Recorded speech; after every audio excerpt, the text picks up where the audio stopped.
Y la ministra de Gobierno, María Paula Romo, publicó en su cuenta de Twitter en las últimas horas las decisiones que adoptó el COE Nacional el día de ayer, y entre ellas constan las siguientes: emitir una prórroga para la aplicación de pruebas PCR de COVID-19 en los lugares de origen de los vuelos entre las ciudades de Quito y Guayaquil por un mes más. Además, aprobar los lineamientos para el ingreso de turistas a la región insular. Para el efecto, se establece el corredor turístico seguro para las Islas Galápagos, que entrará en vigencia a partir del próximo 1 de agosto de 2020. Y también postergar la apertura de playas. Como fecha tentativa para tomar esta decisión está el próximo 5 de agosto, fecha que tendrá que someterse a una próxima evaluación. 7 de la mañana con 13 minutos. Agustín Albán, presidente del COE Pichincha y secretario de la CENESID, nos acompaña esta mañana para analizar la situación que se está viviendo en la provincia de Pichincha y sobre todo en la ciudad de Quito por la presencia del COVID-19. Buenos días, señor Albán, gracias por estar aquí en este espacio. Fabricio, buenos días. Un gusto estar aquí, como siempre. Muchas gracias, muy gentil. Bueno, hemos visto y hemos revisado brevemente estas decisiones que se han tomado en el COE Nacional, que las ha presentado la ministra de Gobierno a través de su cuenta de red social de Twitter, y entre ellas se asegura que hay temas que incluyen a la ciudad de Quito, sobre todo el tema de las pruebas entre aeropuertos de Quito y Guayaquil, que se extenderán por un mes más. ¿Qué otro tipo de medidas se aplicarán en el caso puntual de la provincia de Pichincha y la ciudad de Quito? Bueno, hay dos noticias adicionales ahí. Uno, el que se aplica un mes más de pruebas para los viajes a Guayaquil, entre Guayaquil y Quito, y que se difiere la apertura de las playas tentativamente el 5 de agosto. Y la lógica es clara, ¿no? La provincia de Pichincha tiene un gran número de turismo que van por lo más probablemente a Manabí y a Esmeraldas, también a Suay con Santa Elena. Entonces queremos evitar este tipo de movilidad, ¿no? Otras medidas importantes que se habían anunciado desde el viernes pasado es el control, el mayor control por parroquias, dividido entre Policía Nacional, el Ejército y las autoridades del DMQ, ¿no? Exactamente, sobre ese tema, ya efectivos de la Policía Nacional, de Fuerzas Armadas y también del municipio de Quito han trabajado en estos últimos días en mantener el control, la disciplina ciudadana, el cumplimiento de las disposiciones de las autoridades, un trabajo que se ha cumplido sobre todo este fin de semana. ¿Cuál es la evaluación? Entendemos que hoy se va a llevar a cabo una evaluación de esas tareas para eventualmente tomar decisiones sobre la situación que está viviendo Quito.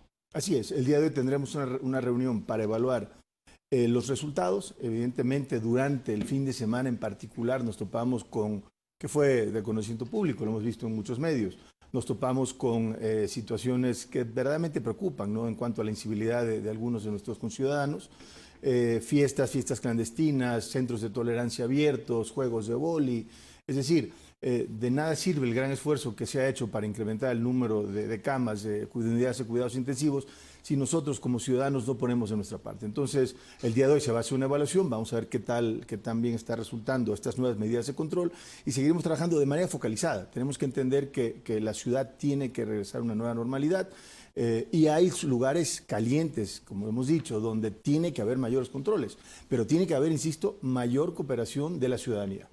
Bueno, los controles se han ejecutado sobre todo en siete parroquias donde se han registrado estas inconductas ciudadanas: Calderón, Cotocodao, al norte de la ciudad de Quito, Belisario Quevedo en el centro norte, el centro histórico de la capital, el sector de la Magdalena, ya en el sur, Chillogallo y Guamaní.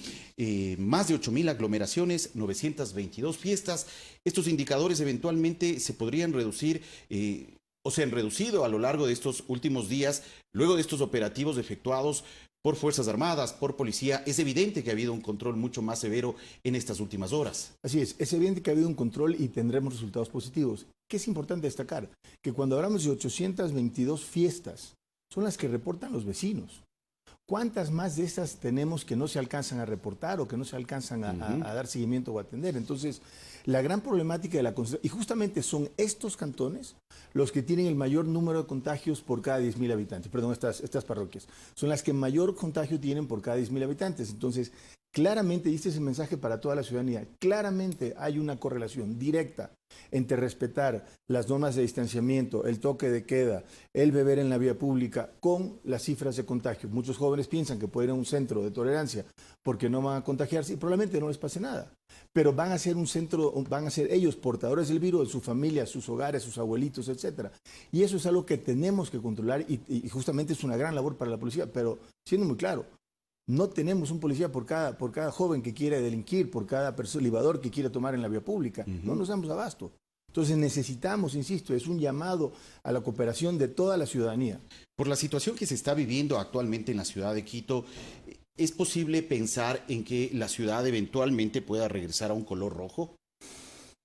Lo veo difícil porque evidentemente tenemos que entender la ciudad por su tamaño y por su dinámica. Hay sectores que han funcionado muy bien, donde se han respetado las reglas.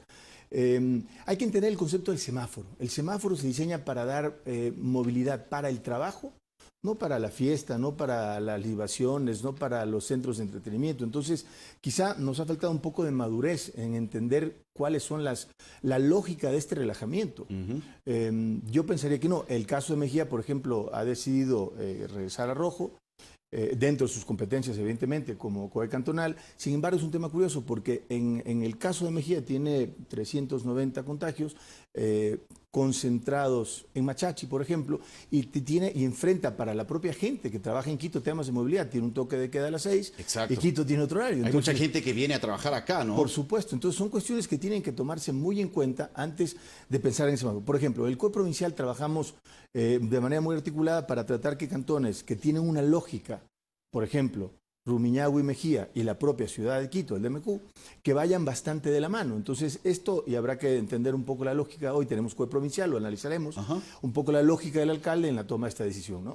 Bueno, si la opción no es regresar a color rojo en el caso de la ciudad de Quito, ¿cuáles son las opciones para tratar de enfrentar este avance tan peligroso del COVID-19 en la principal y en la capital del Ecuador? Así es, mire, Fabricio, lo que estamos haciendo en este momento, hemos identificado estas 7 parroquias, donde tenemos el mayor porcentaje de contagios por cada 10.000 habitantes, donde ha habido un crecimiento un poco más acelerado del contagio de la enfermedad, y aplicar controles específicos donde están los focos de problema. Y esa es realmente la labor que tiene que hacer el país. Es decir, no podemos, por la inconducta de algunos pocos focalizada en ciertas parroquias, paralizar a toda la ciudad. Y le voy a dar un ejemplo.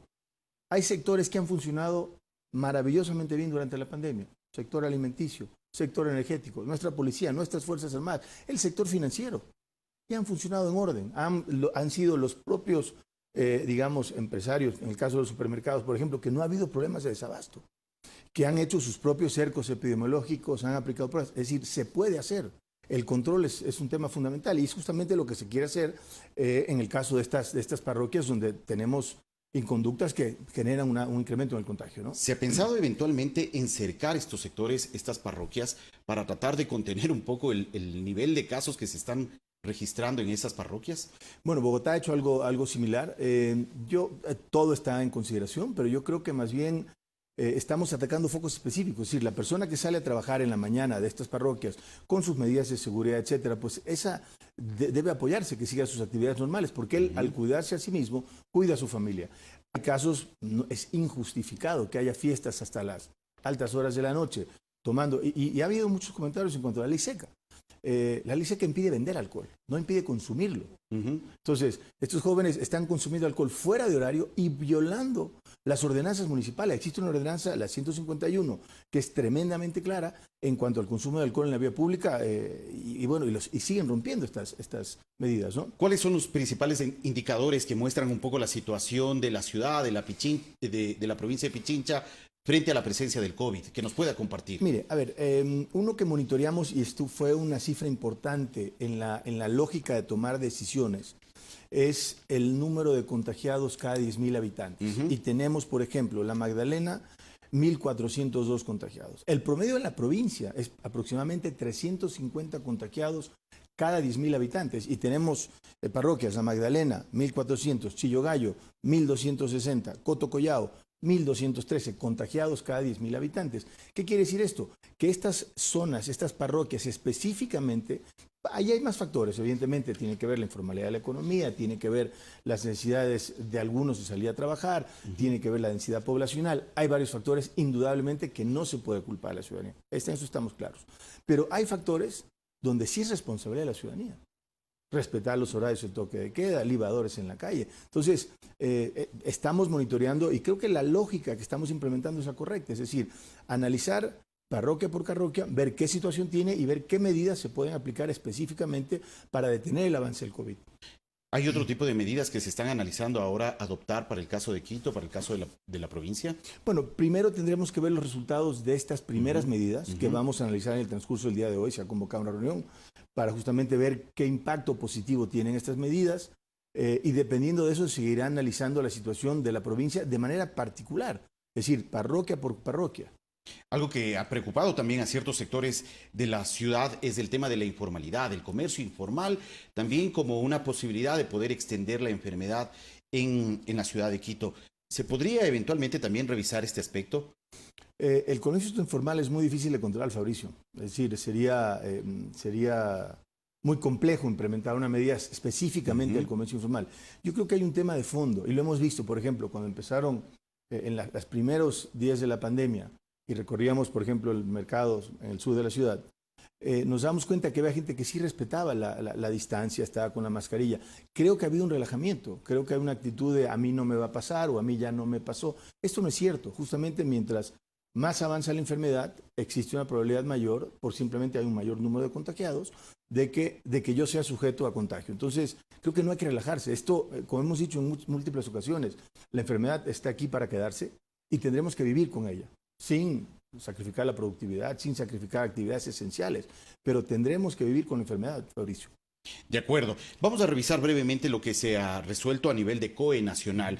Una de las decisiones más importantes que se han dado a conocer y que ya mencionó también usted al inicio de este espacio de entrevistas es el postergar la apertura de la visita a las playas y mucho más en esta época donde estamos enfrentando una época vacacional de clases, entre comillas.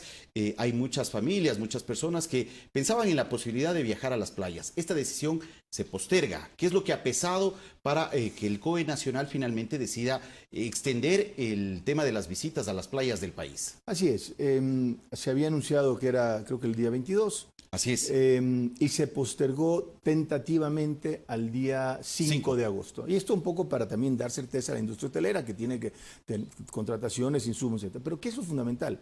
¿De dónde proviene el turismo hacia la costa del Ecuador? De la Suaiba, Santa Elena, y de Pichincha, que es una concentración importante de población, con poder adquisitivo, ¿no? Esmeraldas y Manabí. Entonces, estamos yendo a provincias que primero ya tienen su propia dinámica y problemática. Segundo, tienen sistemas sanitarios menos potentes que la propia Pichincha, con lo cual llevar estos focos de contagio quizá no sea lo ideal en este momento. Entonces, se decidió postergar estas 2 semanas, un poco más, y ver cómo evoluciona la pandemia aquí y allá. Bueno, entonces eso va a seguir analizándose y puede ser que eventualmente ese 5 de agosto no sea una fecha escrita en piedra, ¿no? Así es. No hay nada escrito en piedra. Como sabe, la enfermedad evoluciona de una manera particular en cada uno de los lugares y simplemente la labor del COE nacional, de los COEs provinciales, es monitorear los avances de la enfermedad y en base a eso tomar las decisiones pertinentes para precautelar la salud de todos los ecuatorianos en este caso. Mejía decidió regresar a color rojo. Y hay otros cantones también de la provincia de Pichincha que con la prefectura de Pichincha han expresado una preocupación por el incremento de casos en este punto del país. Frente a este pedido y atención de medidas por parte del COE nacional, ¿qué es lo que se va a hacer ante esa preocupación? Bueno, y justamente como mencionaba, hoy tenemos COE provincial, hemos trabajado con todos los cantones. Es competencia de cada uno de ellos determinar el cambio de color y habría que tener un poco la problemática de la provincia. Digamos, noroccidente tiene cifras relativamente bajas de contagio, zonas rurales tiene una dinámica muy diferente, hay relativamente menos casos, ¿no? Cayambe ha tenido un incremento un poquito mayor y Mejía, Rumiñahui y Quito tienen una dinámica pues totalmente de la mano, ¿no? Porque entonces, son mucho más cercanas también, porque están mucho más cercanos, porque son, digamos, residencia para algunos de los que trabajan en la ciudad, etcétera. Entonces, digamos, son dinámicas diferentes y se analizan de manera diferente, ¿no? De acuerdo. Estaremos pendientes entonces de las resoluciones que tome el COE provincial en las próximas horas se reúnen, ¿no? Así es. Ahí eventualmente se tomarán ya decisiones en torno a la situación que está enfrentando Quito. Un pedido especial para la ciudadanía frente a las circunstancias que estamos atravesando. Sí, que esto no ha terminado. La pandemia sigue en Quito, estamos en fase activa de contagio, por lo cual salgamos a la calle los que tenemos que salir, los que tenemos que cumplir ciertas obligaciones, quien no tenga que hacerlo que no lo haga, cuidemos a nuestros adultos mayores, por favor, es muy importante, y principalmente respetemos las reglas vigentes, toque de queda, tomar en la calle, fiestas clandestinas, juegos de boli sin autorización, por favor, tenemos que cuidarnos nosotros como ciudadanía, fundamental. Por cierto, de la población de Pichincha, ¿cuáles son los más afectados? ¿Los jóvenes, los adultos mayores? Bueno, por la distribución de la población del país en general, el mayor número de contagios está entre 31 y 35 años, rango etario. Y tiene que ver, o sea, digamos que la distribución del contagio refleja la distribución de la población del país. Si bien es cierto, la mortalidad es mayor en casos de personas mayores o que tienen algún otro tipo de enfermedad, sea hipertensión, diabetes, obesidad, etcétera. Claro, por ello es importante que la ciudadanía tenga en cuenta estos indicadores, que se proteja también para proteger a nuestros adultos mayores, ¿no? No solo a nuestros adultos mayores, a nuestros gente que nos rodea, gente con la que trabajamos en nuestros espacios de trabajo. En fin, tenemos que tener estas medidas porque viviremos con el virus un tiempo más. El futuro predecible estará presente el coronavirus. De acuerdo. Gracias, Agustín, por la información. Muy amable, Fabricio. Muchas gracias. Agradecemos a Agustín Albán, presidente del COE Pichincha y también secretario de la CENESID, por ofrecernos información relacionada a la situación de la capital y de la provincia de Pichincha frente a la presencia de la pandemia.